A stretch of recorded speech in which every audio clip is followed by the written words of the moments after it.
안녕하세요. 오늘도 사연 살롱을 찾아주셔서 감사합니다. 수원에 사는 30대 여성이에요. 눈에는 눈, 이에는 이라는 말 많이 들어보셨죠? 받은 만큼 똑같이 되갚아준다는 의미로 함무라비 법전에 실려있는 내용이에요. 그런데 얼마 전 저에게도 이런 복수를 할 기회가 있었지 뭐예요. 그 이야기를 시작하려면 제 어린 시절 얘기부터 해야겠네요. 저에게는 엄마가 두 분이 계세요. 저를 낳아준 엄마와 길러준 엄마죠. 몸이 약했던 제 친엄마는 제가 5살 무렵 세상을 떠나셨어요. 그래서 저는 새엄마 손에 자랐어요. 저에게 엄마가 둘이라는 사실을 알게 된 건 유치원에 다니던 7살 때였어요. 하루는 담임선생님이 동화책을 한 권 읽어주셨는데 바로 신데렐라였죠. 계모의 구박을 받으며 살고 있는 신데렐라 얘기에 아이들은 귀를 쫑긋 세우고 있었죠. 그런데 한 아이가 선생님께 계모가 뭐냐고 물은 거예요. 선생님은 새엄마를 계모라고 부른다고 말씀해 주셨어요. 그러자 그 친구가 큰 소리로 이러는 거예요. 와, 예솔이 엄마랑 똑같다. 우리 엄마가 그러는데 예솔이 엄마는 친엄마가 아니고 새엄마래요. 제 출생의 비밀을 생각지도 못한 순간 친구를 통해 알게 된 저는 엉엉 울면서 우리 엄마는 새엄마가 아니라고 소리쳤지만 내심 친구의 말이 사실일지 모른다고 생각했던 것 같아요. 실은 저도 의심을 하고 있었거든요. 저희 엄마는 다른 엄마들처럼 아침에 머리를 예쁘게 묶어주지도 않았고 한 번도 다정히 불러준 적이 없었거든요. 게다가 어디를 가든 제 손을 잡아준 적이 없어요. 안아준 적도 없고요. 그 사건으로 엄마와 담임선생님은 한참 동안 통화를 했어요. 통화를 마친 새엄마는 저를 거실로 불러 이렇게 말했죠. 이렇게 된 거 솔직히 말할게. 나 네 친엄마 아니야. 니네 엄마는 너 어릴 때 병에 걸려서 죽었어. 그래서 내가 널 키우게 된 거고. 네가 알았다고 해서 달라지는 건 없어. 내가 니네 아빠랑 사는 한 내가 네 엄마라는 사실엔 변함이 없으니까. 그날 새엄마의 얼굴은 아무런 감정이 없는 사람처럼 차가워 보였고 그래서 전 아무 말도 할 수 없었어요. 그저 조용히 방으로 돌아와 인형을 끌어안고 소리 죽여 울었죠. 우리 엄마가 책에서 봤던 계모라는 사실에 겁도 났고 마치 내가 세상에 홀로 버려진 것 같았거든요.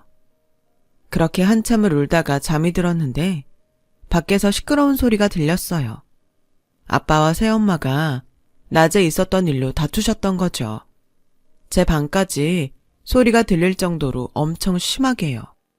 달라질 건 없다던 새엄마의 말과는 달리 그동안 봉인돼 있던 비밀이 해제되자 새엄마는 대놓고 본색을 드러냈어요. 못된 계모 노릇을 하기로 작정한 사람처럼 말이죠. 툭하면 저에게 네 엄마 닮아서 멍청하다느니 내 자식도 아닌데 정은 줘서 뭐하냐는 둥 가슴에 상처가 될 말만 골라서 해댔죠. 게다가 재롱잔치나 학부모 상담 때도 이런저런 핑계를 대가며 한 번도 참석한 적이 없어요. 그럴 때마다 새엄마 대신 유치원과 학교에 찾아와 준 건 바로 큰엄마였어요. 큰엄마는 철철이 제 옷도 사다 주시고 신발이며 학용품, 머리핀 같은 소소한 것들도 종종 사다 주곤 하셨어요. 그럴 때마다 새엄마는 도끼 눈을 뜨고 기분 나빠했지만요. 고마워해도 모자랄 판에 말이죠.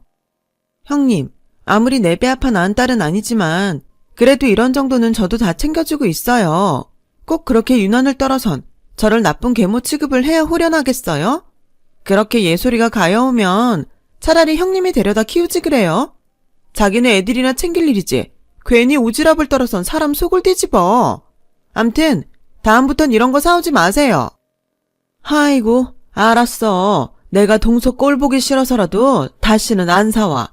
사람이 어쩜 말을 해도 그렇게 못되게 할 수가 있냐.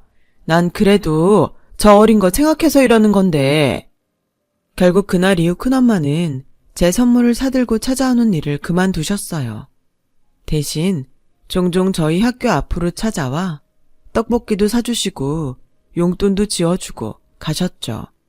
물론 새엄마 몰래 말이에요. 어릴 땐 큰엄마가 내 친엄마면 얼마나 좋을까 생각했던 적도 있어요. 그러면서 한편으론 우리 엄마는 어떤 사람이었는지 궁금하기도 했죠. 제게는 친엄마에 대한 기억이 하나도 없었거든요. 그래서 한 번은 아빠한테 친엄마에 대해 물었던 적이 있어요. 그런데 아빠는 괜히 짜증을 내시곤 제대로 대답도 해주지 않으셨죠. 나중에서야 그 이유를 알게 됐지만 당시에는 아빠가 이해가 안 갔어요. 친엄마에 대한 막연한 그리움을 키우고 자란 저는 최대한 새엄마 눈에 거슬리지 않도록 눈치를 보며 자라야 했어요. 제가 남들보다 일찍 철이 든 것도 따지고 보면 제 출생의 비밀을 이른 나이에 알아버렸기 때문인지도 몰라요. 그런 제 꿈은 하루빨리 이 집에서 나가는 거였어요.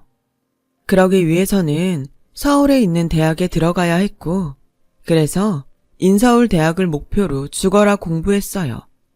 그것만이 이 지긋지긋한 집에서 벗어날 수 있는 길이라 믿으면서요. 그리고 드디어 제 꿈이 실현되었죠. 서울에 있는 대학에 합격했거든요. 그렇게 서울로 올라온 저는 난생 처음 새엄마 눈치를 안 보고 살 수 있었고, 난생 처음 소개팅도 해보고 친구들과 홍대 롯카페도 다니면서 모처럼 자유를 만끽하며 지냈어요. 그러다 취업 준비를 하던 4학년 때 얘랑을 만나게 된 거예요. 하루는 취업 자료를 구하러 학과실에 갔는데 조교가 번역 아르바이트 자리가 있는데 해보지 않겠냐고 하는 거예요. 자기한테 들어온 알바인데 논문 준비로 바빠서 시간이 안 난다며 경험 삼아 한번 해보라더군요. 분량이 적고 요리책이라 그리 어렵지 않을 거라고요. 페이도 괜찮길래 바로 하겠다고 했죠. 조교의 추천으로 찾아간 출판사는 서교동 주택가에 있었어요. 요즘 핫한 동네인 연남동 옆이었죠. 거기서 만난 출판사 사장이 바로 제 예랑이에요. 예랑의 첫 인상은 주변에서 흔히 볼 수 있는 동네 백수 같았어요. 그래서 괜히 한다고 했나 후회가 되더군요. 일만 죽어라 해주고 돈도 못 받을 것 같았거든요. 그렇잖아요. 사장이라는 사람 꼴이 그 모양인데 거기서 만드는 책은 오죽하겠냐고요.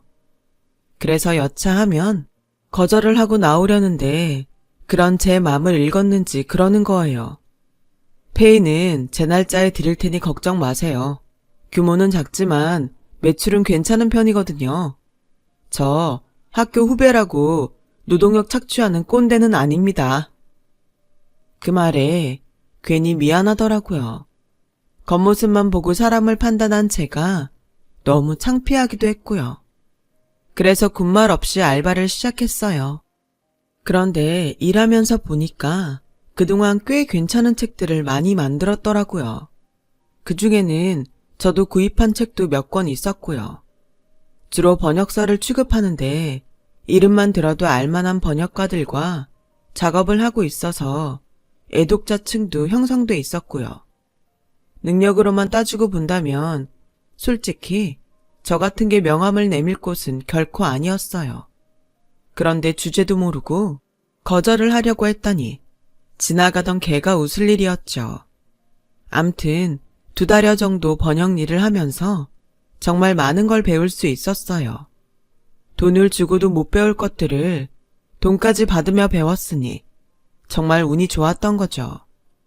그렇게 무사히 번역 일을 마치고 2달 정도가 지났을까요? 얘랑한테 전화가 온 거예요. 이미 원고도 다 넘겼고 알바비도 다 정산 받았는데 무슨 일인가 했죠. 그런데 부득부득 보자는 거예요. 그래서 약속 장소로 나갔더니 불쑥 책을 내밀더라고요. 오늘 나왔어요. 수정씨의 첫 번역서. 이거 전해주고 싶어서 보자고 했어요. 바쁜데 귀찮게 한 건 아니죠? 사실 주말이라 씻지도 않고 집에서 퍼져 있으려 했는데 불러서 좀 귀찮긴 했지만 제 이름이 박힌 책을 보니 그런 생각은 싹 사라지더라고요. 그래서 전혀 그렇지 않다고 했죠. 실은 책도 책이지만 수정 씨한테 할 얘기가 있어서요. 얘랑은 선뜻 말을 꺼내지 못하고 제 눈치를 살피며 입술만 달착거리고 있었어요. 그 모습에 순간 헉 했죠. 설마 이 남자 나한테 반했다고 사귀자고 하는 거 아니야? 하는 생각을 했거든요. 그런데 주제 넘은 말인지는 모르겠지만 취업 대신 유학을 가는 건 어때요? 물론 아직 수정씨 실력이 부족한 건 사실이지만 문장을 다루는 감도 좋고 문장력도 있는 것 같아서 조금 더 실력을 쌓으면 전문 번역가로 성장할 수 있을 것 같거든요. 요즘 일어 잘하는 친구들은 많지만 그렇다고 번역가가 그 나라 언어만 잘한다고 되는 건 아니거든요. 우리 글을 잘 다뤄야 번역도 잘할 수 있으니까요.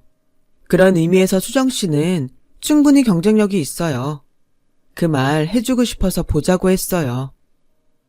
순간 가슴이 따뜻해지는 것 같았어요. 누군가 나에게 기대를 하고 있다는 사실에 벅차고 왠지 한번 도전해보고 싶다는 생각까지 들더라고요. 이 사람을 실망시키고 싶지 않다는 생각도 있었고요. 하지만 그 자리에서 바로 결정할 일은 아니었어요. 그래서 한번 생각해 보겠다고 했죠. 그날 이후 취업 활동을 하는데도 왠지 기운이 안 나고 구름 위에 앉은 것처럼 마음이 붕 떠 있는 것 같았어요. 머릿속엔 일본 유학에 대한 생각만 가득한 것 같았고요. 그래서 큰엄마를 찾아가 이 얘기를 했더니 내가 정말 하고 싶은 게 뭔지 생각해보면 답을 찾을 수 있지 않겠냐고 하시더라고요. 어차피 더 이상 평생 직장은 없는 시대인데 그렇다면 자신이 좋아하는 일이라도 하는 게 좋지 않겠냐고요. 그 말을 들으니 안심이 됐어요. 솔직히 답정너 상태였거든요. 답은 정해져 있고 너는 내가 원하는 말만 해달라는 의미로요. 그래서 아빠한테 유학비 지원을 받아 일본 유학을 떠나게 되었어요. 그렇다고 아빠 돈만 믿고 손 놓고 지낼 수는 없었어요. 그래서 아르바이트를 해서 생활비라도 벌어야겠다고 생각했죠. 하지만 일본에선 유학 비자로 알바를 하려면 법무성에 자격 외 활동 허가를 신청해 허가서를 받아야만 하거든요. 게다가 주 28시간으로 노동시간까지 정해져 있어서 여간 까다로운 게 아니더라고요. 물론 허가서 없이 일을 하는 친구들도 있었지만 만약 적발되면 비자 갱신도 어렵고 강제 귀국을 당할 수도 있었죠. 그래서 차라리 학업이나 제대로 마치자 싶었는데 마침 그때 얘랑한테 메일이 온 거예요. 학비도 벌 겸 알바를 하지 않겠냐고요. 일본 현지에 출간된 책들을 읽어보고 책을 좀 추천해달라는 거였어요. 도서 구입비도 경비 처리해주겠다고요. 저야 완전 땡큐였죠. 책도 공짜로 사보고 딱히 번역 일을 해서 줘야 하는 것도 아니니까요. 그렇게 저는 얘랑네 회사에 알바를 하면서 생활비를 벌 수 있었어요. 그러는 중에 괜찮은 소설은 제가 직접 번역을 해보기도 했어요. 문화적 차이 때문에 이해가 안 되는 부분은 일본인 친구들한테 물어가며 도움도 받았어요. 그렇게 힘들게 번역을 하고 나니 왠지 자신감도 생기고 조금은 감을 잡게 되었죠. 그렇게 번역한 원고를 얘랑한테 메일로 보냈더니 그 책을 계약하고 싶다고 하더라고요. 그럼 번역은 저한테 맡겨주세요. 저 잘해낼 자신 있어요. 무리한 부탁인 건 알지만 그땐 정말 욕심이 나더라고요. 그래서 무작정 질러버렸죠. 그랬더니 얘랑이 그러라는 거예요. 1초의 망설임도 없이 말이죠. 그리고 몇 주 뒤 얘랑은 작가와 일본 쪽 출판사랑 얘기가 잘 됐다며 계약차 일본에 왔어요. 한국을 떠난 지 3년 반 만의 만남이었죠. 그날은 수업이 없는 날이어서 공항으로 마중을 나갔는데 오랜만에 만나서 그런가 차림이 말끔해져서 그런가 사람이 달라 보이더라고요. 마치 오랜만에 애인을 만나는 것처럼 설레기도 했고요. 그런데 얘랑도 저와 같았나 봐요. 입국장을 나오자마자 저랑 눈이 마주쳤는데 그대로 달려와 저를 와락 껴안지 뭐예요? 조금 당황했지만 싫지 않았어요. 솔직히 말하면 저도 마음속으론 그러고 싶었던 것 같아요. 어쩌면 공항이라는 공간이 주는 특별한 분위기 탓인지는 모르겠지만요. 아무튼 그날 우리는 출판사 담당자와 만나 무사히 계약을 할 수 있었어요. 계약을 성사한 얘랑과 저는 근처 술집에서 맥주를 마시며 이번에 계약한 책과 문학에 대한 얘기를 이어나갔어요. 남녀 간의 치열한 대화는 격렬한 섹스를 나누는 것과 같다고 하더니 2시간가량 대화를 나눈 우리는 마치 무슨 일이 있었던 사람들처럼 후끈 달아올라 있었어요. 난생 처음 경험해본 일이라 집에 도착해서도 기분이 묘하더라고요. 그때였던 것 같아요. 이 남자와 평생 이렇게 대화를 나누며 살면 좋겠다고 생각한 거는요. 그래서 얘랑이 있는 호텔로 전화해 우리 사귀자고 했어요. 그랬더니 이 남자가 뭐라는 줄 아세요? 아까부터 제 전화를 기다렸는데 왜 이제야 전화를 하냐더라고요. 술집에서 대화를 나누던 순간부터 이미 마음이 통한 걸 느꼈다나요? 아, 왠지 진 기분이 들더라고요. 하지만 그러면 어때요? 일과 사랑 모두 잡았는데 말이에요. 그렇게 연애를 시작한 우리는 반년간의 장거리 연애를 끝으로 제 귀국에 맞춰 결혼을 하기로 했어요. 반년 연애라고는 하지만 따지고 보면 유학을 떠난 그 순간부터 일을 핑계로 연애를 했던 기분이었죠. 그래서 결혼을 결정하는 데까지 그리 긴 시간이 들지 않았어요. 문제는 부모님 허락이었죠. 기껏 공부한다고 유학 보내놨더니 오자마자 결혼한다고 남자를 집에 데려왔다고 타박할 게 뻔했으니까요. 그래서 잔뜩 걱정을 한 채 얘랑과 저희 집에 갔는데 아빠랑 새엄마 모두 엄청 기뻐하시더라고요. 아빠는 얘랑의 손을 꼭 잡으시며 마치 결혼식장에서 사위한테 딸을 건네주며 말하듯 내 딸을 부탁하네 이러시지 뭐예요. 그것도 그렁그렁한 눈으로 말이죠. 좀 오버스럽긴 했지만 아빠의 그런 모습을 보니 저도 울컥했어요. 거기다 새엄마는 평소에 안 하던 음식까지 잔뜩 차려놓곤 장모 노릇을 톡톡히 하지 뭐예요.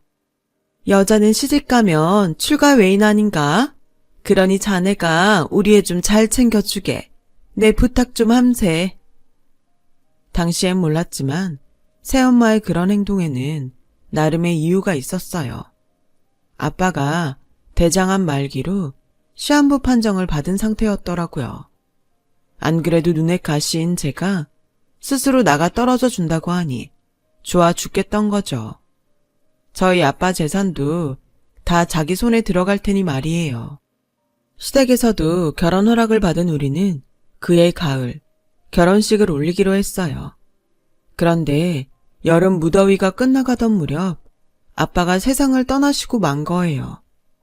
너무 늦게 아빠의 투병 소식을 들었던 저는 아빠가 돌아가시기 한 달 전에야 아빠가 암투병 중이란 사실을 알 수 있었고 그 한 달 내내 아빠의 병상을 지키며 간호를 했어요. 그리고 그제야 왜 그렇게 아빠가 제 결혼을 반기셨는지 알 수 있었죠. 저만 혼자 남겨두고 떠나기 힘들었던 거예요. 아빠마저 세상을 떠나고 나면 제 곁에는 아무도 없게 되니까요. 자신의 죽음보다 남겨질 자식을 더 걱정하다니 이런 게 바로 부모의 마음인가 봐요. 아빠의 장례가 끝나자마자 새엄마는 기다렸다는 듯이 본색을 드러냈어요. 네 아빠 일로 결혼식도 미뤘다지? 차라리 잘 됐다. 안 그래도 내키지 않는 혼주 자리에 앉는 게 걸렸는데. 혹여라도 결혼식 때 날 부를 생각은 말아라. 네 아빠도 간 마당에 내가 네 엄마 노릇하는 것도 웃기잖니? 우리 이제 남남으로 살자. 너도 그게 편하지 않겠니? 무소식이 희소식이다 생각할 테니 너도 그렇게 해줬으면 좋겠다. 네 아빠 유품은 택배로 붙여줄 테니 굳이 집으로 올 거 없어. 돈 될 만한 것도 없으니까. 새엄마는 그 말만 남기곤 쌩하니 차를 타고 가버렸어요. 그런데 다시 보지 말자며 가버린 새엄마가 며칠 뒤 제게 전화를 했지 뭐예요. 잔뜩 화가 난 목소리로요. 너 이 집에 네 짓이지? 네가 아픈 네 아빠 꼬드겨서 땅이며 건물까지 빼돌린 거지? 다 내 거야. 당장 내놔. 내가 고작 집 한 채 받자고 네 아빠랑 산 줄 알아? 여우 같은 게 제 아빠 병수발 든다고 할 때부터 알아봤어야 되는데. 너 그거 당장 안 내놓으면 나 가만 안 있어. 10년이 걸리든 100년이 걸리든 소송을 해서라도 내가 다 받아낼 거라고. 처음엔 무슨 소린가 했어요. 그런데 내막을 알아보니 새엄마가 개거품을 물만 하더라고요. 아빠가 돌아가시기 전 거의 대부분의 재산을 제 앞으로 돌려놓으셨더라고요. 새엄마한테는 살던 집 한 채가 다였고요. 믿는 도끼에 발등 찍힌 거죠.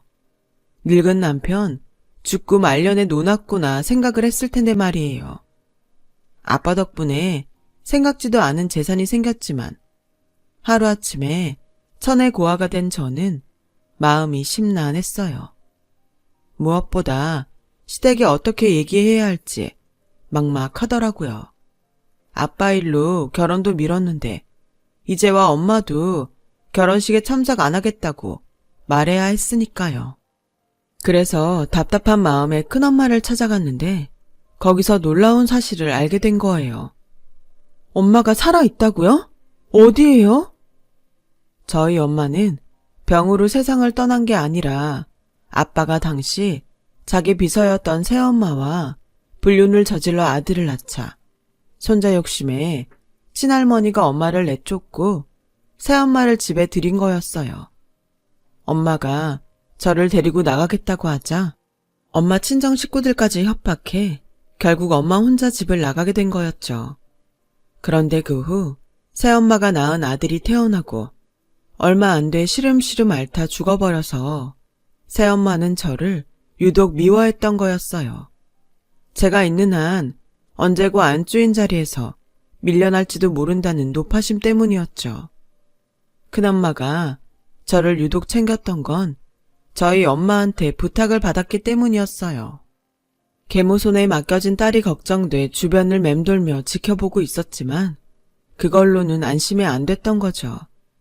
그래서 큰엄마 도움으로 그동안 제 사진이며 성장 과정을 전해 듣고 살았던 거예요.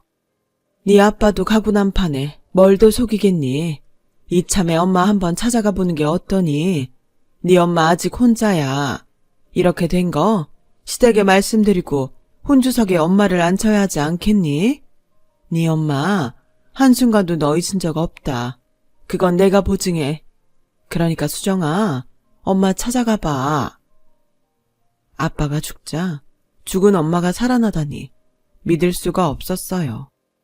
이렇게 멀쩡히 살아있으면서 그동안 왜 나를 힘들게 만들었는지 원망도 되고 무엇보다 어떻게 생겼는지 어떤 목소리인지 궁금하더라고요. 그래서 큰엄마가 준 주소를 들고 엄마를 찾아갔어요. 가보니 변두리 동네에서 조그마한 미용실을 하고 계시더라고요. 미용실은 동네 사람들 사랑방처럼 시끌벅적했어요. 엄마는 그 안에서 펌을 말고 있었죠. 제가 들어가자 엄마는 단번에 저를 알아보았어요. 그리곤 눈물이 글썽한 눈으로 뒷걸음질을 치더군요. 딱 봐도 제 엄마였어요. 눈매며 손가락까지 똑같았거든요. 처음엔 만나면 왜 나를 버렸냐고 따지려고 했는데 막상 만나고 보니 감정이 주체가 안 되고 그저 눈물만 흘러내리더라고요. 그래서 울먹이며 힘겹게 엄마, 하고 불렀어요. 엄마는 그제야 다가와 저를 와라 끌어안아 주더라고요.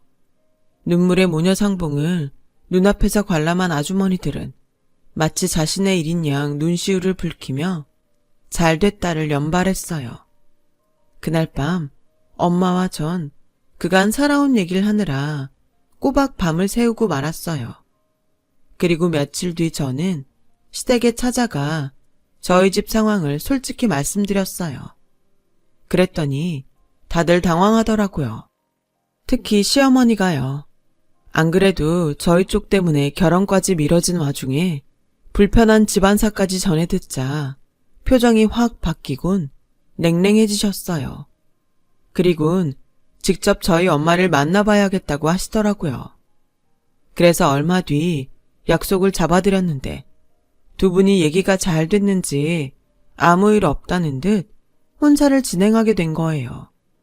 그래서 다행이다 싶었는데 얼마 뒤 충격적인 상황을 목격하게 된 거죠.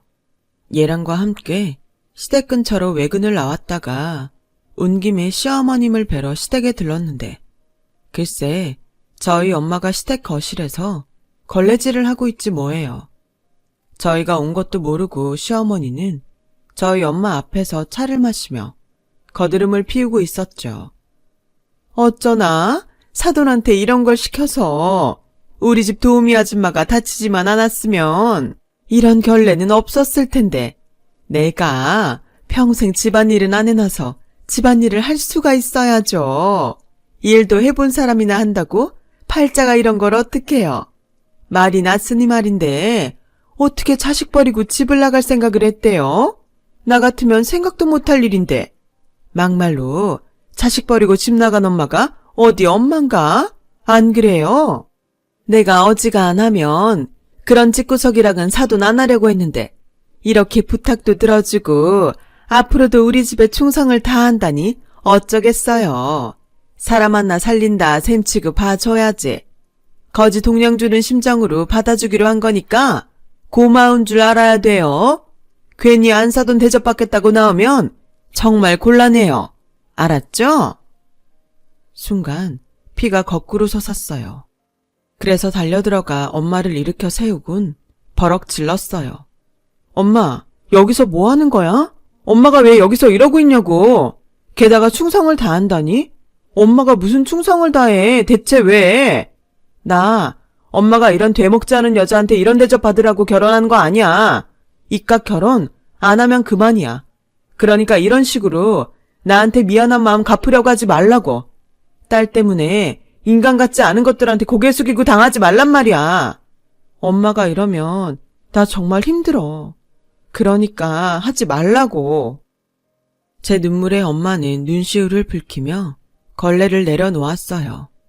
그리곤 연신 미안하다는 말만 되뇌었죠. 그러자 어머님이 버럭 소리쳤어요.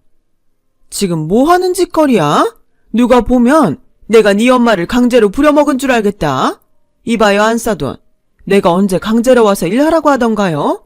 난 그저 그간 부모 노릇도 못했으니 이제라도 자식 위에 몸으로라도 때워야 하지 않겠냐고 했을 뿐인데 내가 뭘 잘못했다는 거야. 살다 별것들을 다 만나서 똥바가지를 다 뒤집어 쓰게 됐네. 참. 똥바가지요? 똥덩이가 똥바가지 좀 쓴다고 뭐가 문제겠어요. 인성이 그 모양인데 똥 더러운 것만 하겠냐고요. 그리고 거지 동량 주는 심정이라고요? 기가 막혀서 정말. 제대로 된 사람은 거지 동량 줄 때도 예의를 지켜가며 줘요. 상대가 상처받지 않도록. 괜히 되도 않는 것들이나 가진 폼 다 잡아가며 생색내는 거지. 당신처럼 말입니다. 아, 그리고 오늘 우리 엄마 부려먹은 일당 제대로 쳐주세요. 당신 같은 인간한텐 조금도 손해보고 싶지 않으니까요. 저는 그 길로 엄마 손을 잡고 나왔어요. 그리고 며칠 뒤 예랑한테 정식으로 파혼 선언을 했어요. 사랑 때문에 내 부모를 인간 같지 않은 것들한테 욕보이기 싫었거든요. 게다가 남자 하나만 보고 결혼을 할 만큼 제가 멍청하진 않거든요. 그래도 얘랑과는 일적으론 전처럼 지내기로 했어요. 그게 마음처럼 될지는 모르겠지만요.